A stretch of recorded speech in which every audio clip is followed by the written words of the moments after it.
Saudações a todas as mulheres do mundo, em especial as mulheres africanas e, em particular, as mulheres angolanas.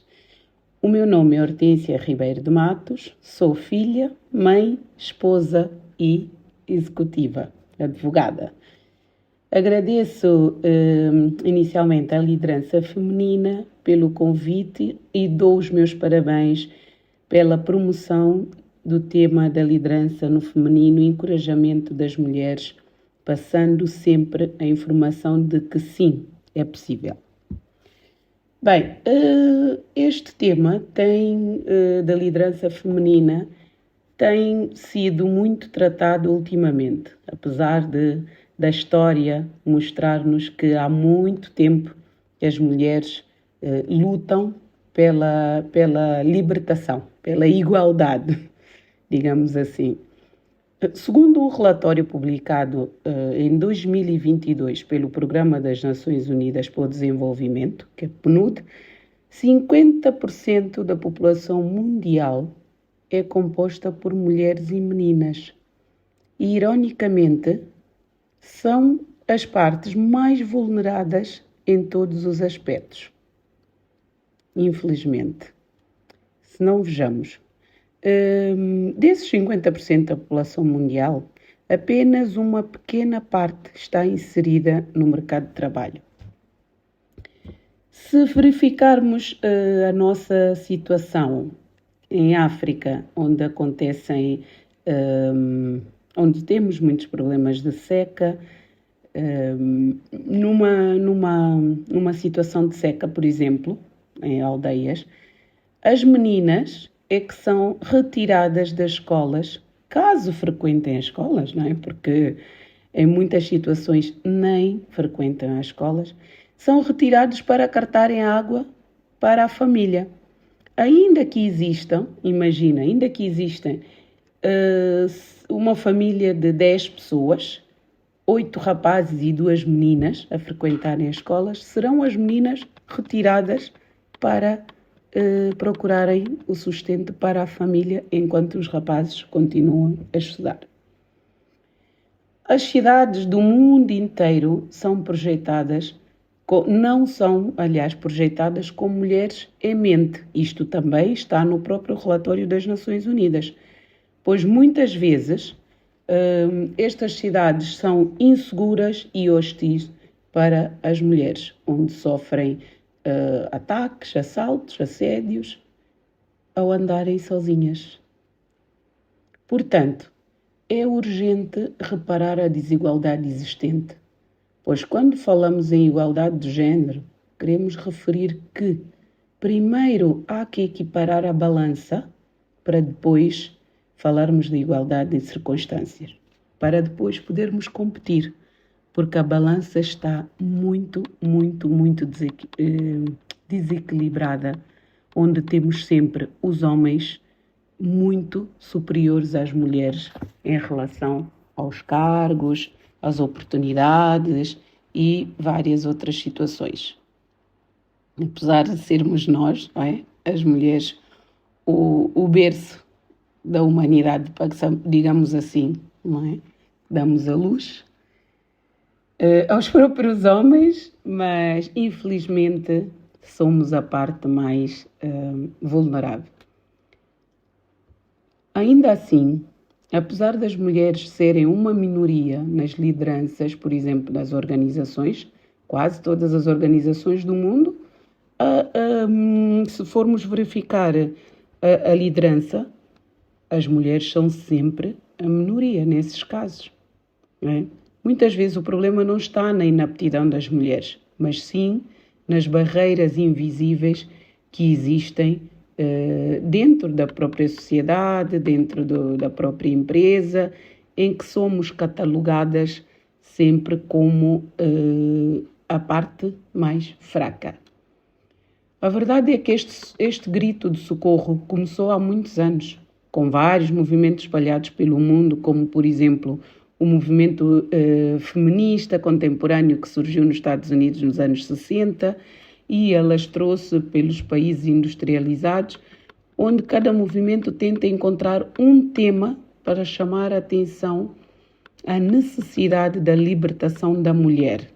Em Angola temos várias iniciativas que reúnem mulheres líderes. Não é? Temos o exemplo da própria liderança no feminino, assumida pela nossa querida Eva Rosa. Portanto, são movimentos silenciosos, não é? Que procurem um tema em concreto para tratarmos da libertação da mulher. Este é o objetivo último dos movimentos espalhados pelo mundo sobre este tema. Hoje em dia já se tornou uma exigência o reconhecimento da diversidade e inclusão. Já não é um pedido, é uma obrigação dos Estados. Mas ainda assim o percurso continua muito longo. Vejamos, dentro de uma instituição, por exemplo, os líderes, para terem uma liderança inclusiva e diversificada, devem ser os primeiros a adotarem uma postura inclusiva, demonstrando que valorizam e respeitam a diversidade dos seus colaboradores, estabelecendo metas claras e mensuráveis e garantindo que essas metas sejam alcançadas. Além disso, a alta liderança deve ser responsável por garantir que a empresa esteja engajada com as partes interessadas, como os colaboradores, os clientes, os fornecedores, a comunidade, para garantir uma gestão responsável e sustentável da própria empresa. Se todas as empresas começarem a olhar por esta temática como sendo não parte da sua responsabilidade social, mas parte do seu desenvolvimento, o beneficiário último é a própria empresa. Porque uma empresa com uma liderança forte gera mais lucros, porque a satisfação dos colaboradores, homens e mulheres, geram inevitavelmente mais lucros para uma empresa. É importante a adoção de políticas claras, medidas concretas para promover a igualdade de oportunidade, combater o preconceito e os estereotipos inconscientes, a fim de garantir que todas as pessoas tenham chance justa de competir pelos melhores cargos, independentemente do seu género.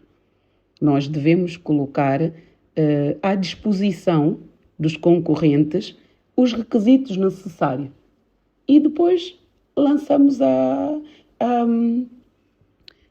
o concurso, não é? E verificar quem tem mais competência para exercer aquele cargo, independentemente de ser homem ou mulher. Uma cultura corporativa que favorece a diversidade e a liderança feminina é uma empresa, sem dúvida, segura e sustentável. O talento feminino, por exemplo, e a diversidade são essenciais para o sucesso dos negócios e contribuem para um ambiente equitativo, acolhedor e com alta performance. Isto está mais do que provado em várias empresas que adotaram essas políticas, que não quero agora estar a citar aqui os nomes, pelo menos para já, porque nas próximas oportunidades vamos sim citar os nomes das empresas que são consideradas exemplos nesta matéria. É importante que invistam em formações, capacitações sobre a diversidade e inclusão, porque às vezes faz parte o conhecimento, aliás, faz falta o conhecimento. As pessoas precisam de saber como ser um líder inclusivo, como promover o respeito e a valorização das diferenças entre os liderados, criar uma estratégia eficaz de inclusão e diversidade não é um esforço pequeno, é verdade, e exige uma liderança forte, consciente, contínua e inclusiva. Mas ao implementar essas práticas, as empresas contribuem para a construção de uma cultura em que os colaboradores sentem-se valorizados e, como já disse, o beneficiário último são sempre as próprias empresas, porque gerem mais lucros. Nas próximas oportunidades vamos trazer aqui um exemplo destas empresas pelo mundo, em África e aqui no nosso país, Angola. A liderança feminina é um desafio da diversidade do género, sem dúvida. As empresas e garante maior igualdade e mais produtividade. Por isso é importante que as empresas saibam como podem contribuir para garantir o crescimento dos negócios e da sociedade. Já existem alguns movimentos também, associações da sociedade civil, que trabalham nesta literacia para as empresas, de uma forma gratuita, outras não, mas que já existe esta preocupação em esclarecer as empresas como devem se adotar, como devem funcionar, como devem pautar as suas políticas de inclusão e também olhar para esta temática da liderança no feminino. A liderança no feminino, ou seja, a mulher na liderança, enfrenta muitas barreiras, muitos obstáculos. Os obstáculos com os quais podemos aqui citar no ambiente profissional muitas vezes são incontornáveis. A começar pela discriminação salarial, o preconceito, o assédio moral, está comprovado por vários estudos feitos por várias consultoras pelo mundo que as remunerações normalmente mais baixas de uma empresa, comparando aos salários pagos aos homens, é sempre das mulheres, independentemente das funções e categorias serem exatamente as mesmas. Muitas vezes as mulheres ganham muito menos. Por quê? Eis a questão. Sem contar que a mulher precisa constantemente de provar que é possível aliar a vida pessoal e profissional sem prejudicar este último. Ou seja, a necessidade da mulher atingir metas elevadas e provar ser autossuficiente acaba muitas vezes por prejudicar a sua saúde mental. E isto é um tema preocupante. Um estudo publicado há pouco tempo também provou que, ultimamente, há muitos funcionários que lutam única e exclusivamente para manter aquele salário que recebem e não mais para um cargo melhor ou serem competitivos na carreira porque perderam a esperança. E é o maior motivo ultimamente da depressão. Causa de depressão são os funcionários estagnados, aqueles que já perderam a esperança das empresas. E, mais uma vez, o número maior a parcela maior está virado para as mulheres. Mas, enfim, como as mulheres são forças da natureza, reinventam-se diariamente e nunca desistem, continuam sempre nesta luta. O meu maior exemplo de liderança, por exemplo, é a minha mãe. Eu cresci com uma mãe que é executiva bancária, que tinha 6 filhos a cargo e acordava todos os dias, deixava os filhos na escola e ia para o banco trabalhar, e no final do dia recolhia todos os filhos em casa e ainda fazia o jantar para os filhos e ainda ganhava o prémio de melhor funcionária ao fim de 2, 3 ou 4 anos consecutivos. Portanto, eu particularmente considero-me uma líder inclusiva, porque para mim liderar é influenciar para algo positivo. Obrigada mais uma vez à liderança feminina pelo convite e continuaremos a abordar estes temas que chegaremos ao bom porto. Muito obrigada.